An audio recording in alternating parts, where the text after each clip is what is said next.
धन्यवाद। समय बड़ा बलवान के संबंध में सुने थे आगे के प्रसंग में। समय बड़ा बलवान,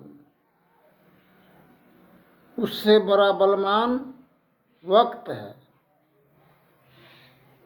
सभी कोई कहते हैं कि नहीं तो कोई समय को देखा है, नहीं तो कोई वक्त को देखा है।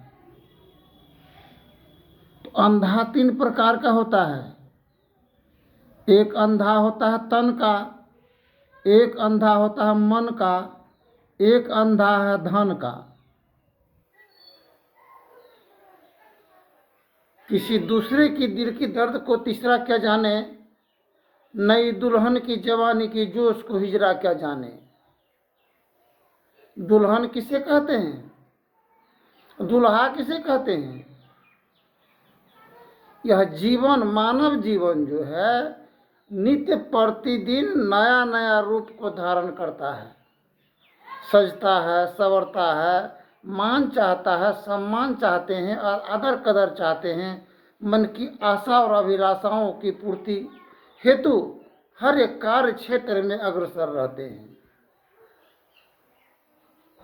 नित्य प्रतिदिन हम लोगों का जन्म होता है और दुल्हन की तरह हम लोग अपने शरीर की शोभा बढ़ाने में लगे हुए हैं, जिस्म की मान और सम्मान चाहते हैं। रमन चमन की दुनिया देखा, रंग रूप की नारी, वेशभूषा का साधु देखा, यह तीनों काम बिगाड़ी। कोई वेशभूषा पहन लेने से यही जानते हैं ये फलाने पंथ का है, ये फलाने मत का है, ईसाई धर्म की हैं।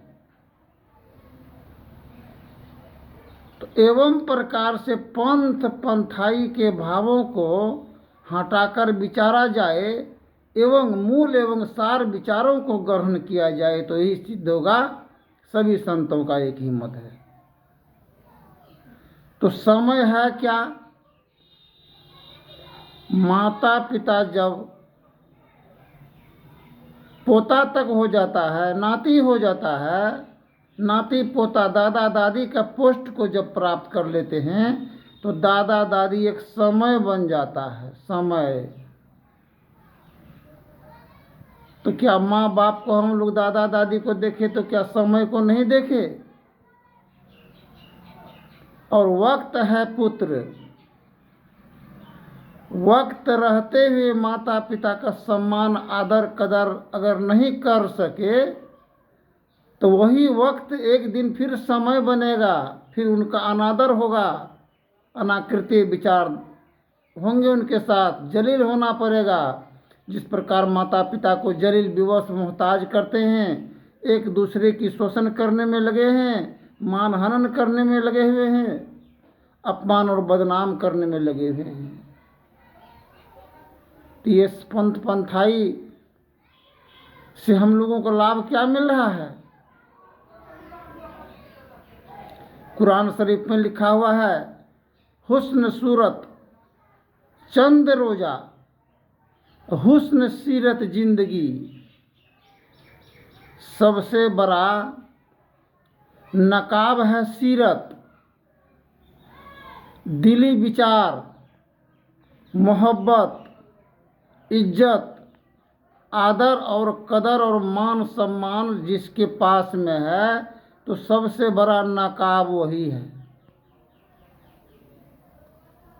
उचित अधिकारी, स्त्री और पुरुष दोनों आधा आधा अंग के अधिकारी हैं। उचित अधिकारी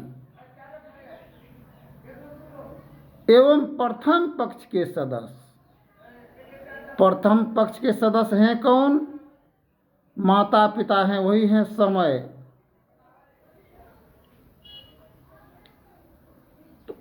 चरित्र और चित्र, शीशा, कोई चित्र में शीशा लगा हुआ है और शीशा अगर फूट जाए तो सिर्फ चित्र बचा रह जाएगा, चित्र। शीशा सिर्फ चित्र की बचाव और रक्षा के लिए हम लोग शीशा लगाते हैं। इसी प्रकार ये शरीर है शीश महल। शीश किसे कहते हैं? मस्तिष्क को कहते हैं शीश, और यही जीवन है शीश महल। हम लोग इस ऊपर से जो चमड़ा का कोभर लगा हुआ है, इसी प्रकार अंतर हृदय में जो चित्र है आत्मा का, इसी के कोभर के लिए चमड़ा लगा हुआ है। तो हम मोल करते हैं चमड़ा का, रूप का, रंग का,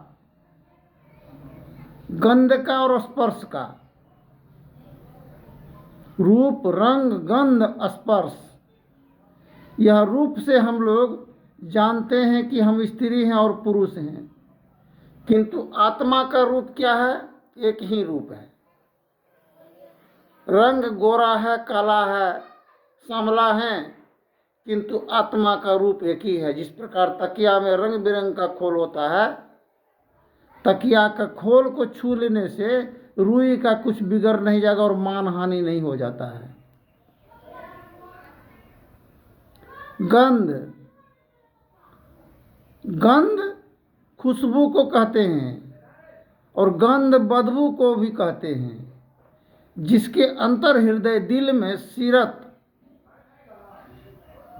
सौंदर्य होता है, सम्मानित व्यक्ति होते हैं, जिनका सहानुभूति व्यक्त होता है, सभी का प्राप्त होता है, उसके अंतर हृदय से खुशबू निकलता है, सम्मान का, मान का, आदर का, कदर का। देखने के बाद ही मुस्कुरा जाते हैं, कहते आइए बैठिए, माता जी, बहन जी बैठिए। बाल बच्चों का भी कदर करते हैं। किसी का बच्चा हो, बाल बच्चा भगवान का, ईश्वर का दिए हुए वरदान है, उनको ईश्वर की वरदान मान करके सम्मान कदर करते हैं।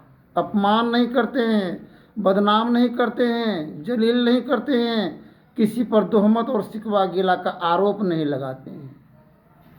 तो अधिकार का हनन, हम लोग उचित अधिकारी हैं। जीवन यह महफिल है, कार्यालय है, और कार्यालय में हम लोग स्त्री पुरुष दोनों अधिकारी हैं। कार्यालय की सम्मान एवं शोभा बढ़ाने का, मान बढ़ाने का, सम्मान बढ़ाने की हम लोग अधिकारी हैं। किसी का मान हनन, अपमान और बदनाम, तिरस्कार करने के हम लोग अधिकारी नहीं हैं। तो हम लोग मोल किसका करते हैं? कोभर का। एक कोभर तो शरीर को ढकने के लिए, आत्मा को ढकने के लिए इस शीशा के समान शरीर का कोभर लगा हुआ है, किंतु वह शीशा जो चित्र में शीशा लगा हुआ है, अंदर की चित्र को हम लोग देखते हैं, किंतु यह कोभर ऐसा कोभर है जिसके द्वारा हम लोग अंतर आत्मा में परमात्मा को हम लोग नहीं देख पाते हैं। उसको देखने के लिए हमको दृष्टि साधन की जरूरत है, त्रिनयन की जरूरत है। जब त्रिनयन जब खुल जाएगा तो ये से अंतर हृदय में रमन करने वाला राम ईश्वर मालिक को हम लोग देख सकते हैं, जान सकते हैं, पहचान कर सकते हैं, महसूस कर सकते हैं। जिस प्रकार केतारी से मिश्री होता है, चीनी होता है, गुड़ होता है, इसी प्रकार इसमें मिश्री जब बन जाता है, मिश्री, इसका नाम हो जाता है, अमर हो जाता है। जिस प्रकार दूध से घी निकालने के बाद में घी का मूल्य अधिक हो जाता है, ठीक इसी प्रकार इस शरीर के अंदर से, जीवन से अवगुण दुर्गुण ऊपर पड़ा हुआ परत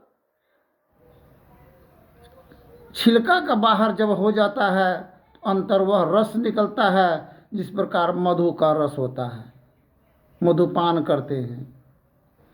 हर एक फूल से भमरा इस रस को लेकर के मधु का निर्माण करते हैं।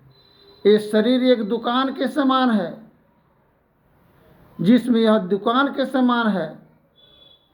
और दुकान में अगर सामान ही नहीं हो तो दुकानदार बैठ के बेचेगा क्या? तो वह दुकान, इस शरीर रूपी दुकान में सामान है क्या? इसमें प्रेम है, आदर है, मान है, सम्मान है, रहे, लोकप्रियता विचार हो, तभी तो कोई एक दूसरे से जुड़ेंगे और उनके सन्मुख आएंगे, उपस्थित होंगे, आवागमन जारी रहेगा। और इनके अंदर में केवल अपमान रहेगा, सारा गला हुआ सामान, अपमान रहे, बदनाम रहे, शिकवा रहे, गिला रहे, एक दूसरे की नीचे गिराने में लगे हुए रहे।